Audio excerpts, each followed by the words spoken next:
আসসালামু আলাইকুম। আবার আপনাদের মাঝে ফিরে আসলাম সিআরটি টিভি নিয়ে। China LG TV. আসলে এই টিভিটার সমস্যা ছিল নো পাওয়ার। তো খুলি, নাটগুলো খোলার পরে দেখি যে নো পাওয়ারের সমস্যাটা কোথায়, কোন জায়গা থেকে আসলে এই সমস্যাটা হচ্ছে। তো তার দেখার আগে নাটগুলো খোলা খুবই জরুরি, তাছাড়া তো কাজ করা সম্ভব না। এখন ব্যাক কভারটা খোলার পরে তারপরে আমরা চেক করব, চেক করে দেখব। দেখেন, ব্যাক কভার খোলা হয়েছে।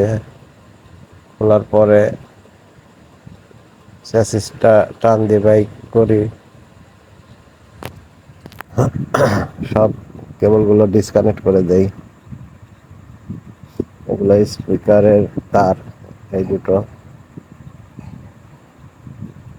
তারপরে সামনের হলো কিপ্যাড কানেক্টর। এরপরে এইটা হচ্ছে সেন্সর, সামনে যে রিমোট দিয়ে কাজ করে সেটা তার ছিল এটা।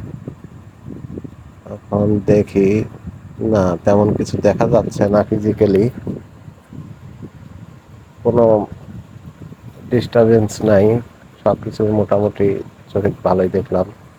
এবার পাওয়ার কেবলটা চেক করবো আমরা। এটা 250 ভোল্টে রাখতে হবে, এসি 250 ভোল্ট।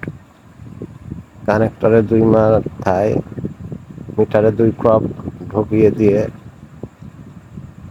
সুইচ অন করে দিয়ে চেক করবো যে সুইচের কাজ করতেছে কিনা। তবে সাবধান, সুইচের কাজ করতেছে না, না না না, সুইচেই প্রবলেম।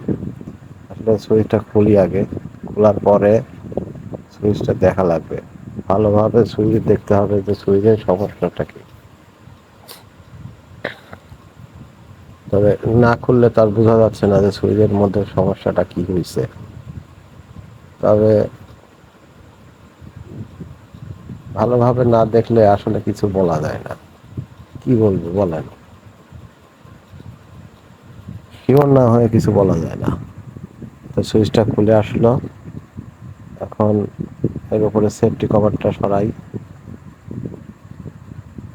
তারগুলো ভালোভাবে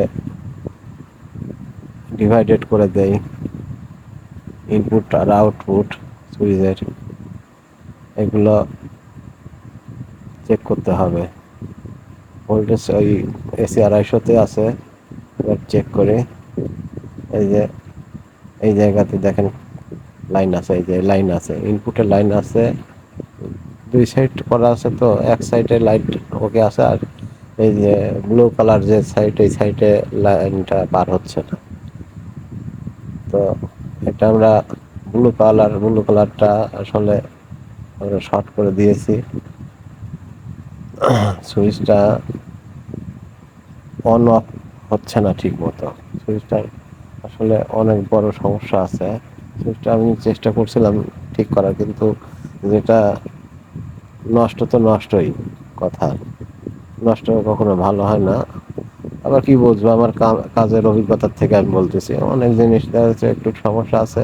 এই সুইচের কথাই বলি, এক সাইড সমস্যা আছে, ওই সাইড আউট করে দিলে পরে দেখা যাচ্ছে সুইচটা কাজ করে, ওই কাস্টমারের পয়সাটা বেঁচে যায়। সবসময় আমি চেষ্টা করি কাস্টমারকে সেভ করে, মানে খরচ কমানো যেভাবে যায় আর কি, যে কাজ করলে খরচ কমে। ঠিক আছে, তবে সবসময় তার খরচ বাঁচানো যায় না। এই দেখেন, এই ব্লু ওয়্যারটা আমি ডাইরেক্ট করে দিলাম, আর ওই যে লাল তারটা আছে ওই তারটা সুইচের সাথে ওইভাবে আপাতত রাখি। তারপরে দেখি সুইচ কাজ করে কিনা, চেক করলে পরে বোঝা যাবে। আসলে সবসময় আমি চাই, আমার ব্যক্তিগতভাবে আমি চাই যে কাস্টমার যেন 2-4 টাকা কম খরচের মধ্যে টিভিটা মেরামত করতে পারে। যত কম খরচের মধ্যে আমি টিভিটা মেরামত করে দিতে পারবো, তত ততই আমার কাছে আসবে। যে অতিরিক্ত খরচ করায় না। তবে দেখা যাক এবার পাওয়ার দিয়ে কি অবস্থা হয়। আপনারাও ভালোভাবে খেয়াল করেন, দেখেন পাওয়ার আসছে কিন্তু সুইচ কাজ করতেছে না, সুইচ ঠিক মতো কাজ করতেছে না। এটা মনে হয় না, কাজ না, আবার কাজ করতেছে। দেখা যাক কি হয়। আসলে ভিতরে তো স্প্রিং আছে, স্প্রিংটা ঠিক মতো কাজ করলে পরে কাজ করবে, কিন্তু প্রথম অবস্থাতে কাজ করলো না, এখন কাজ করতেছে। যাই হোক, সুইচটা মানে আমি চাইছিলাম যে সুইচটা ঠিক হবে, কিন্তু ঠিক হয়েছে। তারপরেও দেখা যাক, চেষ্টার উপর তো কোনো কিছু নাই। চেষ্টা করলে কি না হয়। আর আপনারা যারা নতুন সাবস্ক্রাইবার আছেন, আমার পরিবারের সদস্য হয়েছেন, তাদেরকে অসংখ্য অসংখ্য ধন্যবাদ আমার চ্যানেলে সাবস্ক্রাইব করার জন্য। আপনাদেরকে কি বলে যে ধন্যবাদ জানাবো, আমার ভাষায় প্রকাশ করার মতো ভাষা নাই। আর যারা নতুন দেখতেছেন তারাও চ্যানেলটা সাবস্ক্রাইব করে দিবেন, নোটিফিকেশন অল করে দিবেন, লাইক কমেন্ট শেয়ার করবেন, যেন আরও ভবিষ্যতে ভিডিও আপলোড করতে পারি। তবে একটা কথা না বললেই না, শেষ পর্যন্ত সুইচটার কাজ করলো না, যার কারণে আমি দুটো তার ডাইরেক্ট করে দিয়েছি। আর তার এক্সট্রা যে ব্ল্যাক পয়েন্টের ওখানে সুইচ, ওই সুইচ এই সুইচে কাজ করবে। ওখানে অফ করলে টিভি অফ হয়ে যাবে, ওখানে অন করলে টিভি অন হয়ে যাবে। এখন বেচারির আসলে হাতের অবস্থাটা অতটা ভালো না, যার কারণে এই সুইচটা পরিবর্তন করা হলো না, এটা ডাইরেক্ট করে দিয়ে আপাতত চালানো হচ্ছে। গরিব মানুষ তো, স্টলের টিভি এটা, আসলে কি বলবো। তো এখানে এইভাবে লাগাই দিলাম। এখন টিভি যে এসটি ক্যাপ আছে, এসটি ক্যাপের চারপাশ দিয়ে অনেক নোংরা আছে, তো স্পার্কিং হচ্ছে। আমি টিভিটা চালু করছি, চালু হয়েছে, তো স্পার্কিং হচ্ছে। তো কেরোসিন তেল দিয়ে ভালোভাবে আমি ডোলে মুছে একদম পরিষ্কার করে দেই। দিলে পরে যে স্পার্কিংয়ের সমস্যাটা, হাই ভোল্টেজ লিকেজ, ঠাস ঠাস, চট চট চট চট, চিচ্চি চিচ্চি শব্দ, শ শ শ শ শব্দ হয়, প্রধানত এই এই জায়গা থেকে হয়। এই আশেপাশে যে নোংরা জমে বা স্টিক্যাপের নিচে যে আর্দ্রতা জমে, যার কারণে মনে করেন যে এই শব্দগুলো হয়, স্পার্কিং হয় আর কি।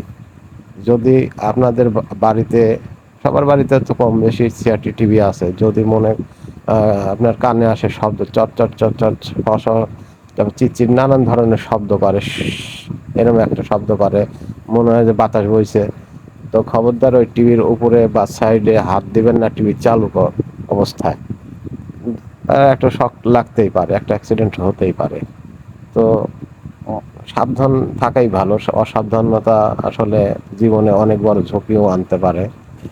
বিশেষ করে যে এই যে ক্যাপটা মুছতেছি, এই ক্যাপের নিচে মনে করেন যে হাই ভোল্টেজ থাকে, ঠিক আছে। টিভি আনুপাতিক হারে মনে করেন যে নানান ধরনের ভোল্টেজ থাকে। তো যাই হোক, ক্যাপটা লাগিয়ে দিলাম। এখন টিভিটা চালু করি, ডিশ লাইনে এটা লাগাই দিলাম, সুইচ দিলাম। যাক, ইনশাল্লাহ টিভিটা ওকে হয়ে গেছে।